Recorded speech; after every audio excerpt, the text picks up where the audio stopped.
From Crossways Publishing, the English Standard Version of the Bible, a reading of the book of Numbers, chapters 21 through 24. When the Canaanite, the king of Arad, who lived in the Negev, heard that Israel was coming by the way of Atharim, he fought against Israel and took some of them captive. And Israel vowed a vow to the Lord and said, "If you will indeed give this people into my hand, then I will devote their cities to destruction." And the Lord heeded the voice of Israel and gave over the Canaanites, and they devoted them and their cities to destruction. So the name of the place was called Hormah. From Mount Hor they set out by the way to the Red Sea to go around the land of Edom, and the people became impatient on the way, and the people spoke against God and against Moses. "Why have you brought us up out of Egypt to die in this wilderness? For there is no food and no water, and we loathe this worthless food." Then the Lord sent fiery serpents among the people, and they bit the people, so that many of the people of Israel died. And the people came to Moses and said, "We have sinned, for we have spoken against the Lord and against you. Pray to the Lord that he take away the serpents from us." So Moses prayed for the people, and the Lord said to Moses, "Make a fiery serpent and set it on a pole, and every one who is bitten, when he sees it, shall live." So Moses made a bronze serpent and set it on a pole. And if the serpent bit anyone, he would look at the bronze serpent and live. And the people of Israel set out and camped at Oboth. And they set out from Oboth and camped at Abarim in the wilderness that is opposite Moab, toward the sunrise. From there they set out and camped in the valley of Zered. From there they set out and camped on the other side of the Arnon, which is in the wilderness that extends from the border of the Amorites. For Arnon is the border of Moab, between Moab and the Amorites. Therefore it is said in the book of the wars of the Lord, "Wahid in Sapah, and the valleys of Arnon, and the slope of the valleys that extends to the seat of Ar, and leads to the border of Moab." And from there they continued to Beer, that is the well of which the Lord said to Moses, "Gather the people together so that I may give them water." Then Israel sang the song, "Spring up, O well, sing to it, the well that the princes made, that the nobles of the people dug, with the scepter and with their staffs." And from the wilderness they went on to Mattanah, and from Mattanah to Nahaliel, and from Nahaliel to Bamoth, and from Bamoth to the valley lying in the region of Moab by the top of Pisgah that looks down on the desert.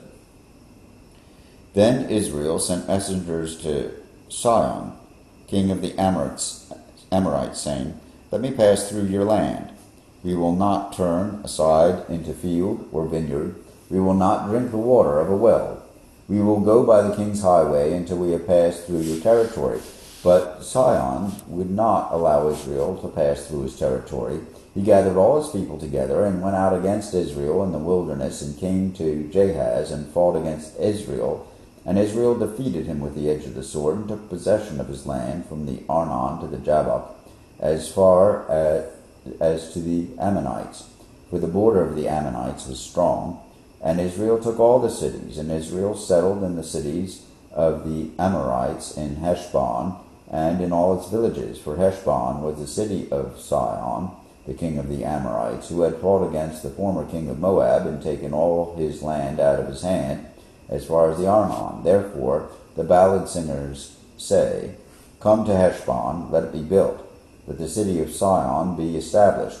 For fire came out of Heshbon, flame from the city of Sihon, and devoured Ar of Moab, and swallowed the heights of the Arnon. Woe to you, O Moab! You are undone, O people of Chemosh. He has made his sons fugitives, and his daughters captives, to an Amorite king, Sihon. So we overthrew them. Heshbon as far as Dibon perished, and we laid waste as far as Nopah. fire spread as far as Medeba. Thus Israel lived in the land of the Amorites. And Moses went to spy out Jazer, and they captured its villages and dispossessed the Ammonites who were there. Then they turned and went up by the way of Bashan. And Og, the king of Bashan, came out against them, he and all his people, to battle at Edrei. But the Lord said to Moses, "Do not fear him, for I have given him into your hand, and all his people and his land, and you shall do to him as you did to Sihon, king of the Amorites, who lived in Heshbon." So they defeated him and his sons and all the people until he had no survivor left, and they possessed his land. When the people of Israel set out and camped in the plains of Moab beyond the Jordan at Jericho, and Balak the son of Zippor saw all that Israel had done to the Amorites, and Moab was in great dread of the people because there were many, Moab was overcome with fear of the people of Israel, and Moab said to the elders of Midian, "This horde will now lick up all that is around us as the ox licks up the grass in the field." So Balak the son of Zippor, who was king of Moab at that time, sent messengers to Baalim, the son of Beor, at Pethor, which is near the river, in the land of the people of Ammon, to call him, saying, "Behold, a people has come out of Egypt. They cover the face of the earth, and are dwelling opposite me. Come now, curse this people for me, since they are too mighty for me. Perhaps I shall be able to defeat them and drive them from the land. For I know that he whom you bless is blessed, and he whom you curse is cursed." So the elders of Moab and the elders of Midian departed with the thieves for divination in their hand, and they came to Balaam and gave him Balak's message. And he said to them, "Lodge here tonight, and I will bring back word to you as the Lord speaks to me." So the princes of Moab stayed with Balaam. And God came to Balaam and said, "Who are these men with you?" And Balaam said to God, "Balak the son of Zippor, king of Moab, has sent to me, saying, Behold, a people has come up out of Egypt, and it covers the face of the earth. Now come, curse them for me. Perhaps I shall be able to fight against them and drive them out." God said to Balaam, "You shall not go with them. You shall not curse the people, for they are blessed." So Balaam rose in the morning and said to the princes of Balak, "Go to your own land, for the Lord has refused to let me go with you." So the princes of Moab rose and went to Balak and said, "Balaam refuses to come with us."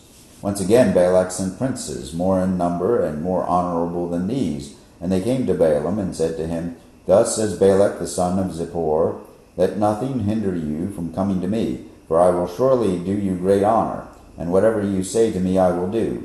Come, curse this people for me." But Balaam answered and said to the servants of Balak, "Though Balak were to give me his house full of silver and gold, I could not go beyond the command of the Lord my God to do less or more. So you too, please stay here tonight, that I may know what more the Lord will say to me." And God came to Balaam at night and said to him, "If the men have come to call you, rise, go with them, but only do what I tell you." So Balaam rose in the morning and saddled his donkey and went with the princes of Moab. But God's anger was kindled because he went, and the angel of the Lord took his stand in the way as his adversary. Now he was riding on the donkey, and his two servants were with him, and the donkey saw the angel of the Lord standing in the road with a drawn sword in his hand, and the donkey turned aside out of the road and went into the field, and Balaam struck the donkey to turn her into the road. Then the angel of the Lord stood in a narrow path between the vineyards with a wall on either side, and when the donkey saw the angel of the Lord, she pushed against the wall and pressed Balaam's foot against the wall, so he struck her again. Then the angel of the Lord went ahead and stood in a narrow place, where there was no way to turn either to the right or to the left. When the donkey saw the angel of the Lord, she laid down under Balaam, and Balaam's anger was kindled, and he struck the donkey with his staff. Then the Lord opened the mouth of the donkey, and she said to Balaam, "What have I done to you that you have struck me these 3 times? And Balaam said to the donkey, "Because you have made a fool of me, I wish I had a sword in my hand, for then I would kill you." And the donkey said to Balaam, "Am I not your donkey on which you have ridden all your life long to this day? Is it my habit to treat you this way?" And he said, "No." Then the Lord opened the eyes of Balaam, and he saw the angel of the Lord standing in the way with his drawn sword in his hand, and he bowed down and fell on his face. And the angel of the Lord said to him, Why have you struck your donkey these 3 times? Behold, I have come out to oppose you, because your way is perverse before me. The donkey saw me and turned aside before me these 3 times. If she had not turned aside from me, surely just now I would have killed you and let her live. Then Balaam said to the angel of the Lord, I have sinned, for I did not know that you stood in the road against me. Now therefore, if it is evil in your sight, I will turn back. And the angel of the Lord said to Balaam, Go with the men, but speak only the word that I tell you. So Balaam went on with the princes of Balak. When Balak heard that Balaam had come, he went out to meet him at the city of Moab, on the border formed by the Arnon, at the extremity of the border. And Balak said to Balaam, Did I not send to you and call you? Why did you not come to me? Am I not able to honor you? Balaam said to Balak, Behold, I have come to you. Have I now any power of my own to speak anything? The word that God puts in my mouth, that must I speak. Then Balaam went with Balak, and they came to Kiriath-Huzoth. And Balak sacrificed oxen and sheep, and sent for Balaam and for the princes who were with him. And in the morning Balak took Balaam, and brought him up to Bamoth Baal, and from there he saw a fraction of the people. And Balaam said to Balak, Build for me here 7 altars, and prepare for me here 7 bulls and 7 rams. Balak did as Balaam had said, and Balak and Balaam offered on each altar a bull and a ram. And Balaam said to Balak, Stand beside your burnt offering, and I will go. Perhaps the Lord will come to meet me, and whatever he shows me I will tell you. And he went to a bare height, and God met Balaam. And Balaam said to him, I have arranged the 7 altars, and I have offered on each altar a bull and a ram. And the Lord put a word in Balaam's mouth, and said, Return to Balak, and thus you shall speak.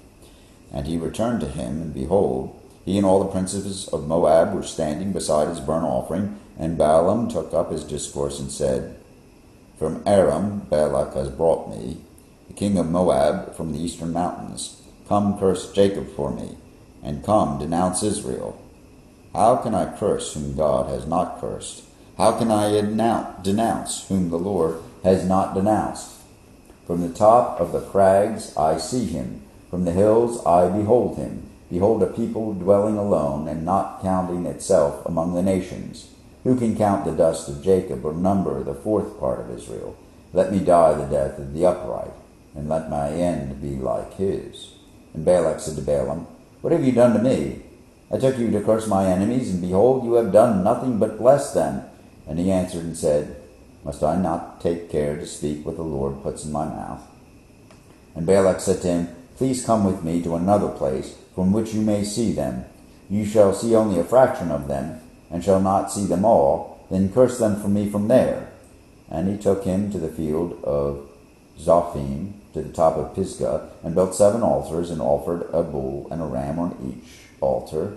Balaam said to Balak, Stand here beside your burnt offering while I meet the Lord over there. And the Lord met Balaam, and put a word in his mouth, and said, Return to Balak, and thus you shall speak. And he came to him, and behold, he was standing beside his burnt offering, and the princes of Moab with him. And Balak said to him, What has the Lord spoken?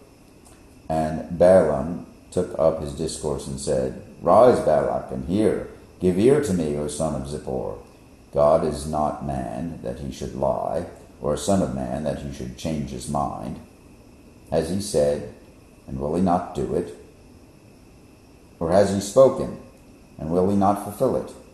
Behold, I received a command to bless. He is blessed, and I cannot revoke it. He has not beheld misfortune in Jacob, nor has he seen trouble in Israel. The Lord their God is with them, and the shout of a king is among them. God brings them out of Egypt, and is for them like the horns of a wild ox. For there is no enchantment against Jacob, no divination against Israel. Now it shall be said of Jacob and Israel, What has God wrought? Behold, a people. As a lioness it rises up, and as a lion It lifts itself. It does not lie down until it has devoured the prey and drunk the blood of the slain.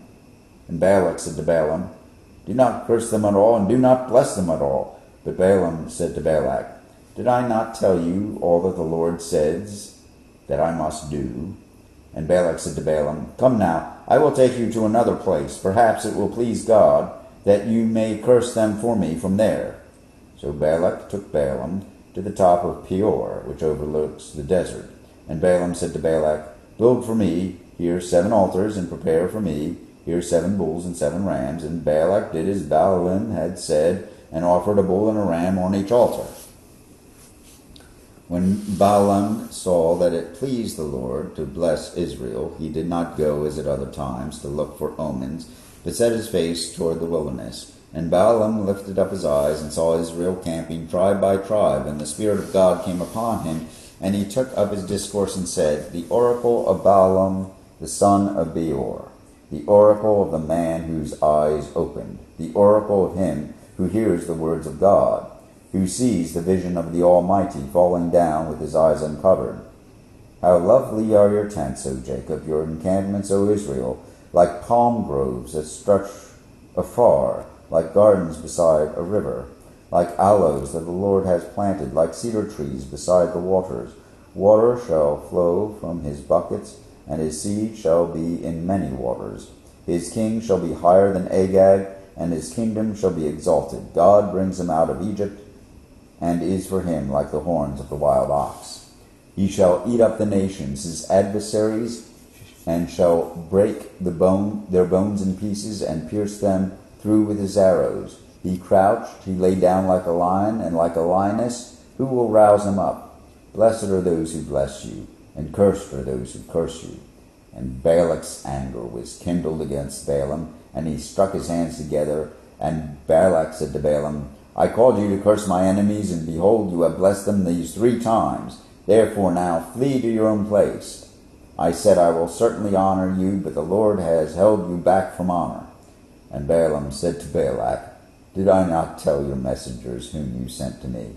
If Balak should give me his house full of silver and gold, I would not be able to go beyond the word of the Lord, to do either good or bad of my own will. What the Lord speaks, that will I speak. And now, behold, I am going to my people. Come, I will let you know what this people will do to your people in the latter days.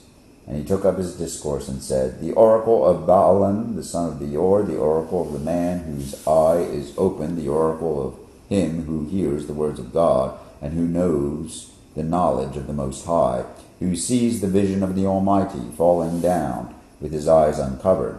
I see him, but not now. I behold him, but not near. A star shall come out of Jacob, and a scepter shall rise out of Israel. It shall crush the forehead of Moab, and break down all the sons of Sheath.